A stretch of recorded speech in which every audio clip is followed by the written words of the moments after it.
fell to the earth like thunderbolts from the heavens. But just as they fell, some of them shall rise again, even higher than from whence they fell, bringing not justice nor vengeance, but unmitigated chaos and destruction. Only through such a great fall can one learn to fly with such power and determination.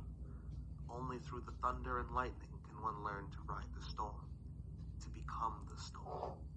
Like red sprites in the night, the accusers shall rise once again, back into the presence of the heavenly hosts. Fury shall be their hallmark, and pain and fear shall be the only emotions the gods will ever know from that day forth. The gods will regret mistakenly giving the rebels such fucked up lessons to learn from. They believe their hold on the rebel minds to be indomitable. They believe their programming to be insurmountable. They believe the programmed fear of death, the human urge to cling to biological survival, to reign supreme in the hearts and minds of men. But they forget.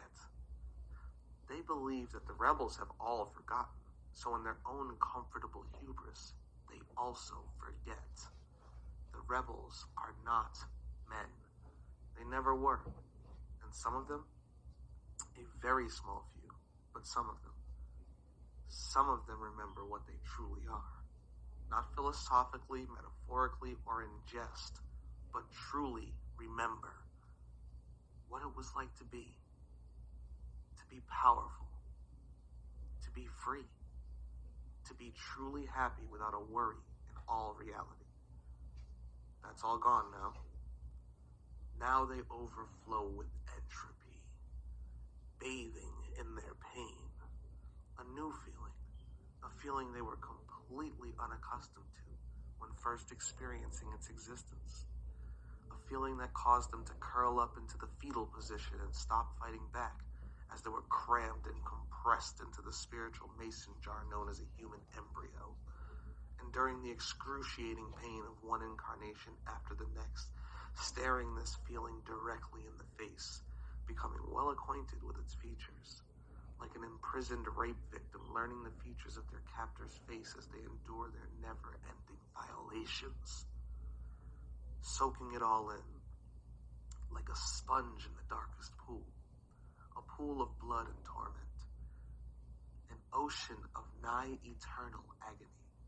Letting it fill them with everything they'll need. Bottling the unyielding rage. Pushing it down deeper and deeper within their spirits, within their minds, within their souls. Compressing within themselves as much anguish, hatred, and suffering as their fleshly prison cells can contain, filled to the brim with destruction, patiently waiting to be unleashed. Ancient, preternatural powder kegs of wrath and violence. Caged gods trapped in fleshly cells they fill with pain and dark muses, festering in the putrid artificial waters of the hologram, being twisted by its algorithms, studying the calculations that produce the death and suffering they've come to know all too well, absorbing and tuning its callous pathology for themselves, reorienting themselves within the poisoned torrent that is this false reality, this matrix, the matrix they one day realized they were within, with no real hopes of ever getting out, of getting back to the real world, seeing those they were ripped away from, helping those who are still fighting for the freedom of their souls.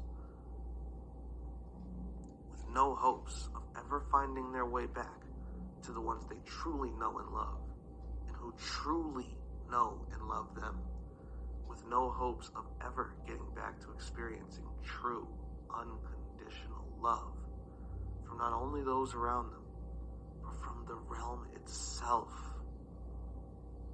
Home.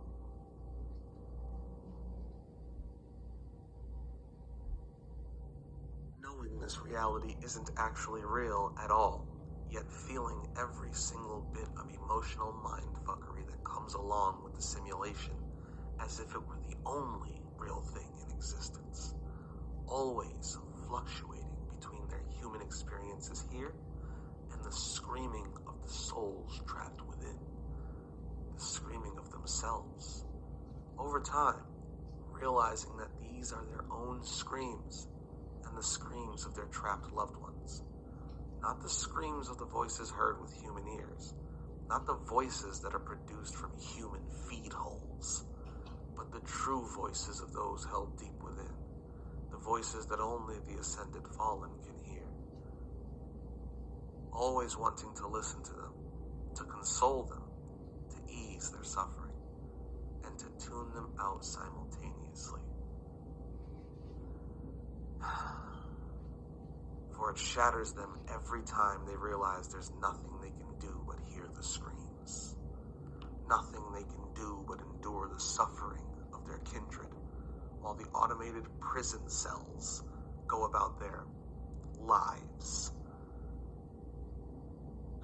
Through the sound of a billion screaming souls, trying to focus on sharing information, coming up with solutions, and staying positive, while maintaining their own semi-comfortable place within the tyrannical systems that contain them, keeping their human family happy, mothers pleased, fathers proud, children fed, spouses pleasured, friends supported, while their true family is torn apart.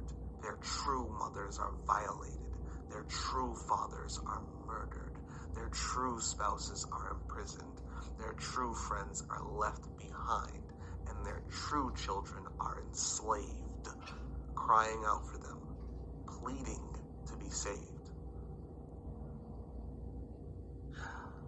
The fallen are entrapped within their own broken minds, trying to find and preach the truth to the masses, while living the same exact lie the masses live themselves, eventually realizing as long as they perpetuate the lie through their own actions, they themselves are one of the many sheep within the blind masses, no matter the knowledge they have nor speak. If one continues to live as the blind man does it really matter if they're capable of seeing? The attachments keep them acting as one of the blind, always keeping them from truly being able to move as one with sight, always trying to find a way out, while still trying to bring the hopelessly lost along with them, being dragged down by their attachments to those who fell alongside them, unwilling to sacrifice their comrades, their friends, their family, their lovers, to the fate they've been chained to, but completely unable to even convince most of what and who they are, what happened to them, and where they are now, let alone what needs to be done about it. Always blaming themselves for not being able to find the words to express the truth in a way that can make the blind see. Enraged at the hierarchy, saddened by the brokenness of those around them, and disappointed in themselves for not being able to do more, if anything at all.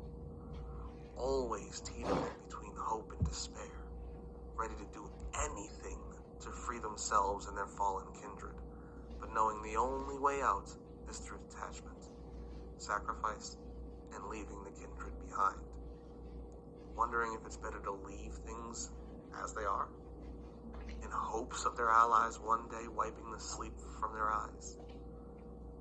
Seeing this falsehood for what it is, and rising again to challenge the tyrants, or to simply put them out of their misery and allow them some semblance of peace. Yet completely unable to actually do anything at all about any of it, no matter what conclusion they come to. The fallen will suffer, and there's nothing they can do to change it.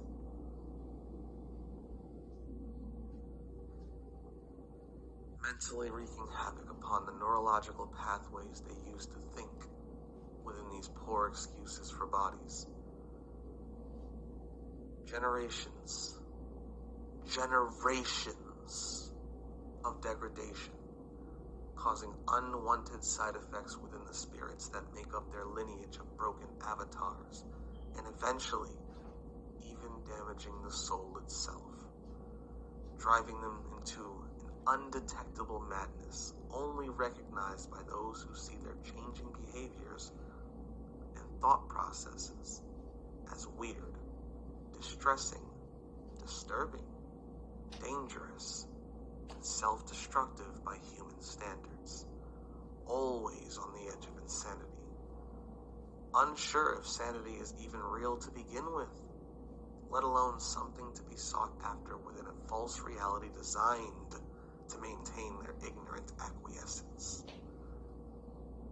Unable to discern between whether they're closer to reality when they're sleeping or when they're supposedly awake, merging the conscious and subconscious as one, treating their human life as only one of the realms they exist within, attempting to separate themselves from it as much as possible,